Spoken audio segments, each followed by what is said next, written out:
Good morning mga Lods! So magluluto po tayo ulit ng tanghalian. So maglalagay po ako ng konting karne para po sa ating lulutuing ginataang tulingan po ngayon with talong, pechay at okra.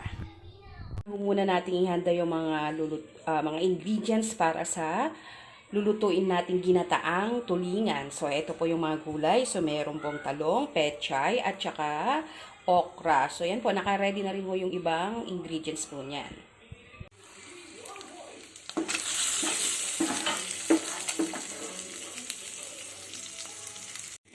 So, imekos-mekos lang po natin to. Hindi na po ako naglagay ng mantika para...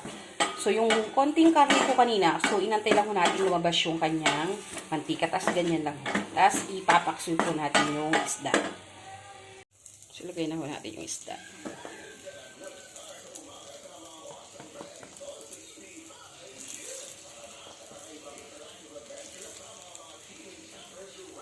Yun. Diba?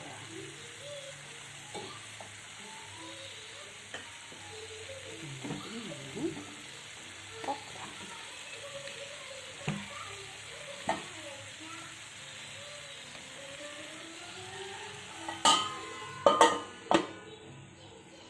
Tuyo na siya, diba? Tapos tsaka natin ilalagay yung unang gata.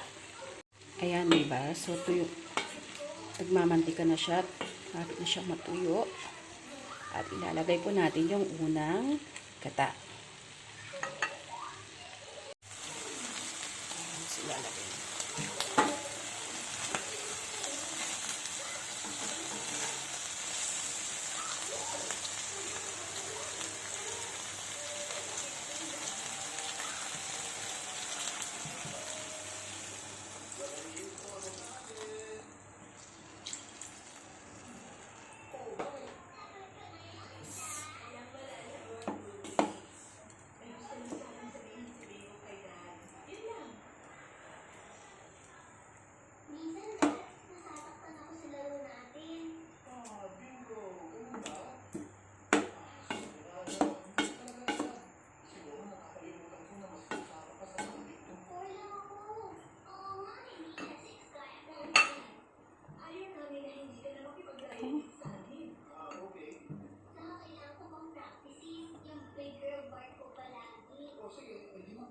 Tignan na po natin.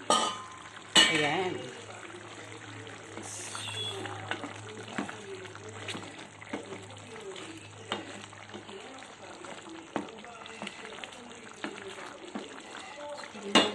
Ilagay mo talong para gusto mo.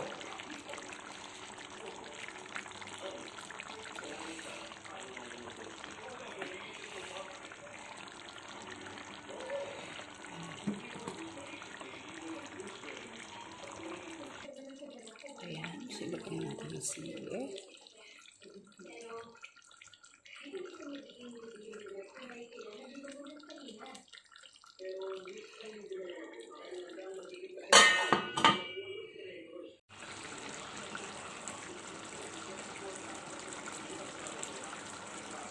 Okay, so pwede na yan. Patayin na natin. Kain ulit. Luto na yan.